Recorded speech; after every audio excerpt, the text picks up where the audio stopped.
Hi, everybody. Today we're going to read a book called A Boy and A Jaguar by Alan Rabinowitz, and it's illustrated by Katia Chin. This is an autobiography, which means that it's the story of a person's life as told by that person. So this is the story of Alan Rabinowitz's life, and it tells about the events that led him to become a wildlife conservationist. So someone who dedicates his life to caring for wildlife and protecting wildlife. So just looking at this picture or this illustration on the front cover, what might one of those events be that would lead Alan to become a conservationist?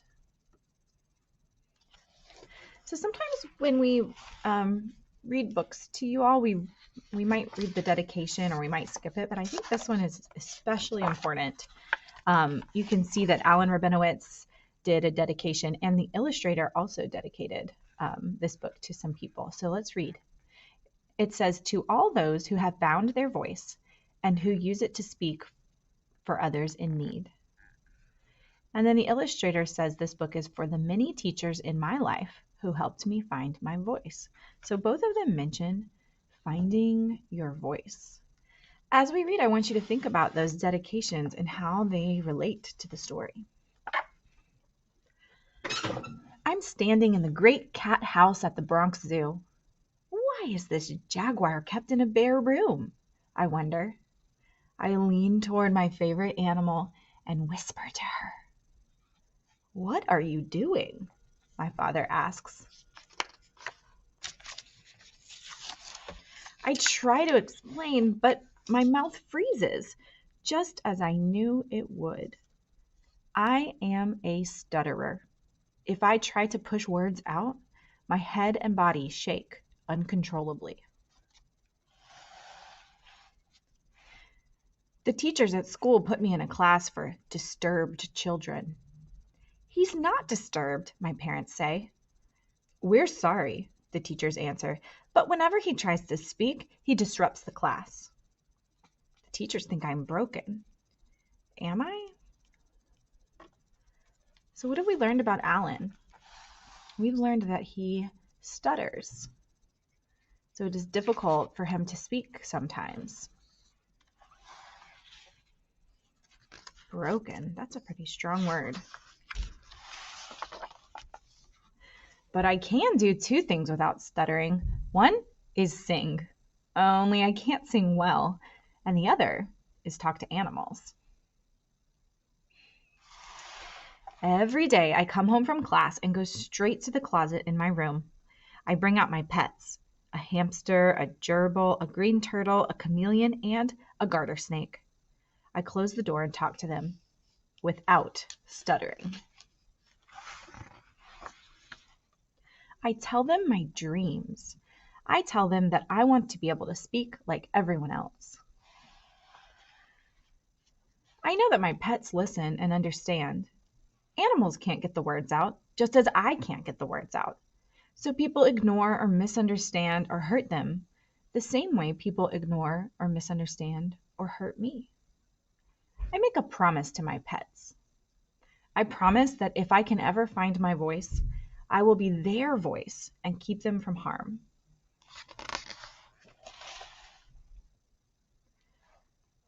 My parents try everything to help me.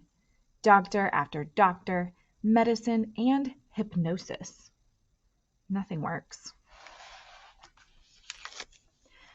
But my father knows the one thing that does work. He takes me to the great cat house at the Bronx Zoo. I go straight to the cage with the lone jaguar, lean over the railing, and put my face against the bars. I whisper my promise to her, fluently. So that word fluently is important here. It means smoothly, without much effort. He can speak fluently when he's talking to animals. Why do you think that he's able to speak so easily to animals and not people?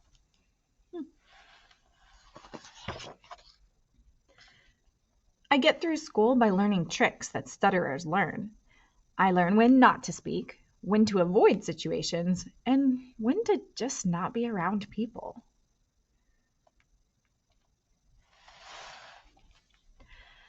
When I'm in college, my parents enroll me in an experimental program. There, I'm told that I'm a stutterer and will always be a stutterer. Always.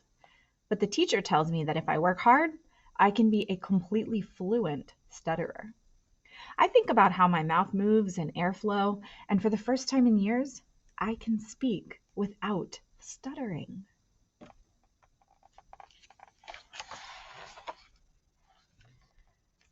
I can speak, but nothing has changed on the inside.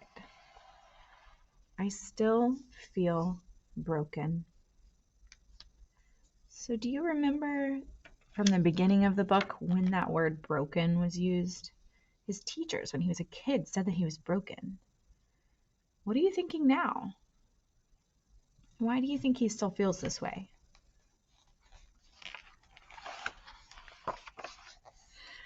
I go to the Great Smoky Mountains to study black bears.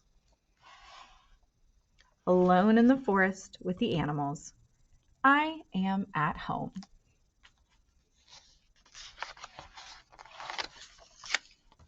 Later, in Belize, I am the first person to study jaguars.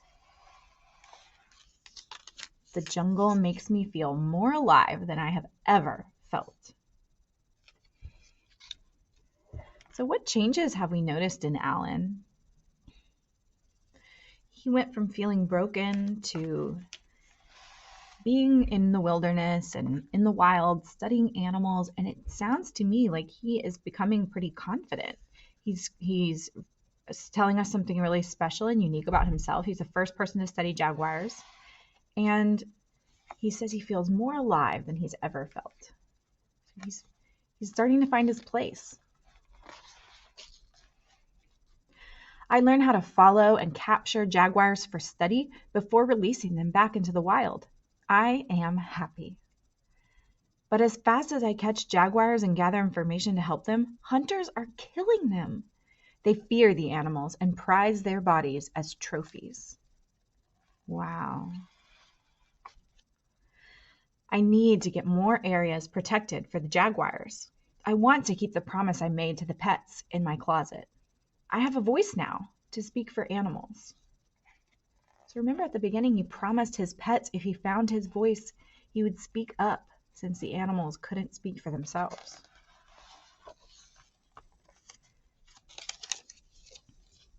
In the capital city of Belize, in the office of the Prime Minister, I'm given 15 minutes to make my case. 15 minutes. That's not a lot of time. I can't stutter and distract from my message. I have to convince one of the poorest countries in Central America with no protected areas in the entire country that it has to save jaguars. Wow, he's under a lot of pressure here. I wonder if he's going to be able to handle it.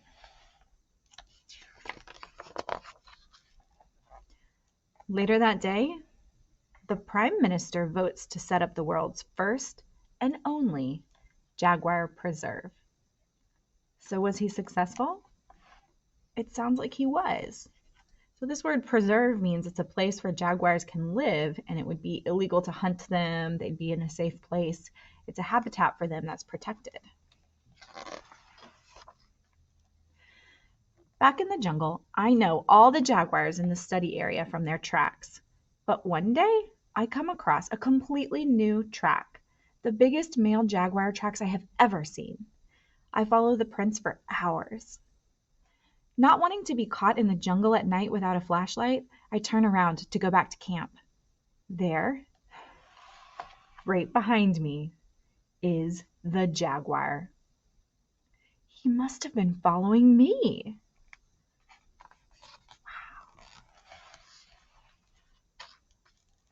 I know I should feel frightened, but I squat down and look into the jaguar's eyes, just as I had with the sad old female at the Bronx Zoo.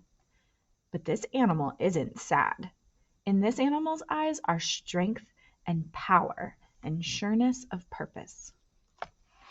We are both whole.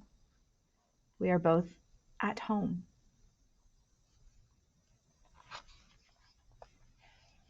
Noticing this word whole and remembering that at the beginning of the book he said he felt broken. That's quite a change from the beginning. I leaned toward him a little, the way I had at the Bronx Zoo so many years before. I love these illustrations. It really feels like I'm there. Thank you, I whisper. So what are you thinking about the ending? I think it's interesting how he has dedicated his life to protecting jaguars, and in the end, he's the one thanking them. It's almost like they saved each other. So how did Alan overcome his problem?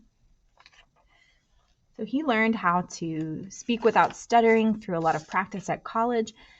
But one thing that he did was he dedicated his life to something he cared passionately about. And he had a sense of purpose. And the reason he needed to speak was so important to him that he made it happen. He even gave a speech to the prime minister to create a wildlife preserve for these jaguars. So that's pretty amazing. So I want to return to the dedication real quick. And just before we say farewell today, both of them referred to finding their voice, right? To all those who have found their voice and who use it to speak for others in need. And then this one says, for the many teachers in my life who helped me find my voice. So when we first read this dedication, you might have been thinking finding your voice might literally mean being able to speak, especially when we started reading and learning that he had trouble speaking. But now I realize that finding your voice, that means so much more than just being able to speak words. It means having something to say and saying it and using your voice to make a difference in the world. Does this book connect to you or anyone you know? I hope you enjoyed it.